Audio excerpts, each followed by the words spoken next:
पूजा परदिन सूर्य देवता अर्घ्य अर्पण कर एकमुआ होई नदी बा पोखरी तुठक फेरी आसती परे नुआ लुगा पिंधि घरे पूर्णकुंभ आगरे दीप जाली पूजा करिथांती आउ पूजा होइथिबा दुब पुड़िया को पुओ मानकु आपाद मस्तक छुआई व्रत बा जिउतिया को हातरे कवच भली बांधती।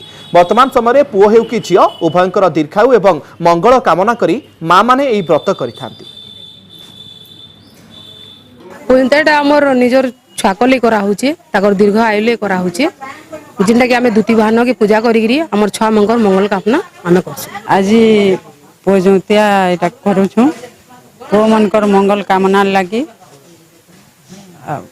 108टा धूप 108टा चाउ 108टा दुब चावल करी पो मनकर मंगल कामना लगी करूछु।